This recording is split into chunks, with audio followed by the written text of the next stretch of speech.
Dreadmaster Bestia is one of the easiest fights in the game. It also teaches your group basic operation mechanics for handling adds and the boss at the same time. There will be two types of adds in this fight, large dread monsters and small dread larvae. The larvae will be the focus of your DPS and should be killed on sight.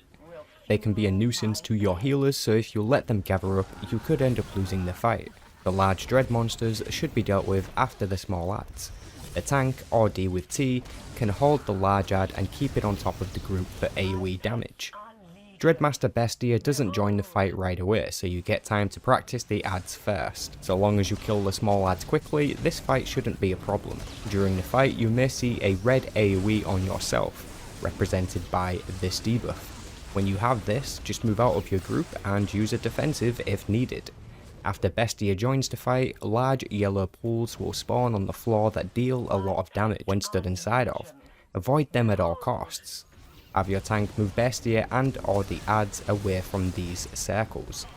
More adds will spawn while Bestia is in the fight, so be sure to have your off tank or D with T tank the large add that spawns, while your main tank handles Bestia. If your main tank is confident, they could tank the add and the boss at the same time. However, don't make it hard for yourself if you don't need to. When Bestia is defeated, all the adds that are still alive will disappear, so you can burn Bestia down after 50% HP if you want to, and ignore the adds. Dreadmaster Tyrans is another easy fight and should be quite manageable for any group so long as you obey the simplification mechanic. I'll explain. Dreadmaster Tyrans will cast an ability named Simplification on random group members and the tank.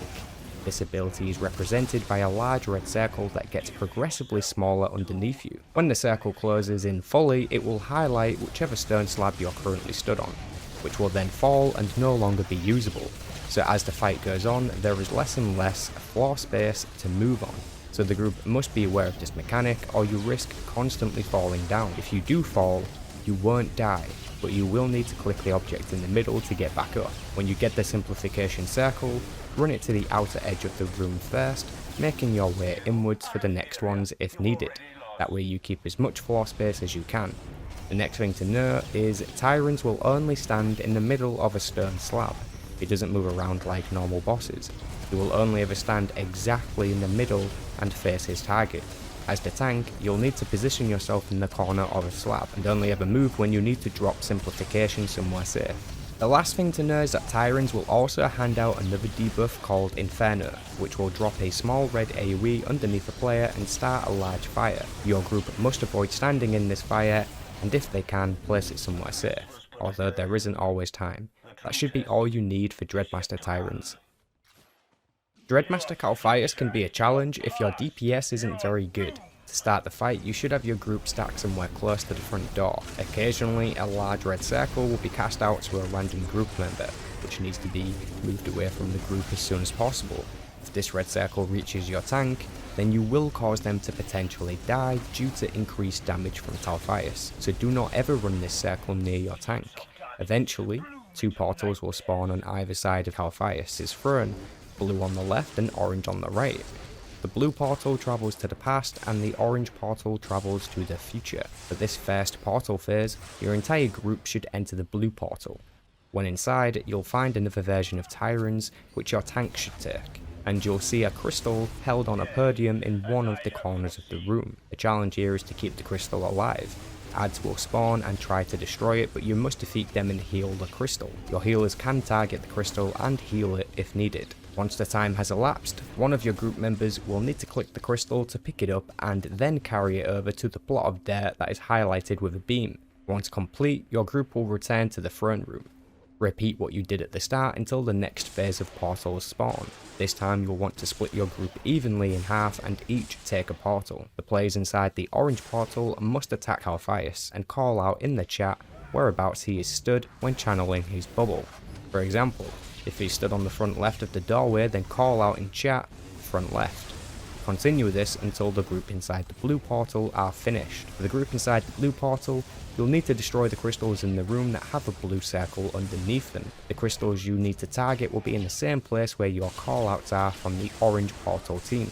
So if orange team calls out front left, then the crystal you need to destroy will be on the front left. Once enough crystals are destroyed, your group will return to the throne room again, where you can repeat what you did at the start of the fight until Calphayus is dead. Dreadmaster Raptus will be a difficult fight if your group does not complete the challenges inside the fight. A few moments after the fight starts, Dreadmaster Raptus will teleport the group to his personal dark side lair. In this room there will be a stage that houses 3 different coloured crystals. Your tanks and or DWT will need to click on the purple crystal. Your damage dealers will need the red crystal and your healers will be needing the green crystal. Raptus will be held in his bubble doing nothing, which gives your group time to collect the crystals. Ideally, you'll want your tank to stand against something, as Raptus uses a push move quite a lot, and being knocked off the large platform here results in death. A good place to stand is right next to the purple crystal podium. Make sure your group doesn't stand in front of Raptus when he joins the fight. Keep him faced away at all times.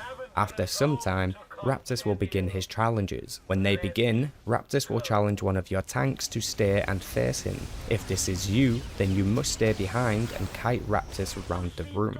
If you're the tank, or DWT, that wasn't challenged, then you'll need to run through the portal in the room represented with the tank symbol. Inside, you'll see an ad that deals damage to you. Your challenge is to survive, so just stand there and take the damage until the portal unlocks and lets you out. The damage dealers must go inside the portal represented with the DPS symbol. Inside there will be an ad they have to kill before the challenge ends. They must do it quickly or they will fail.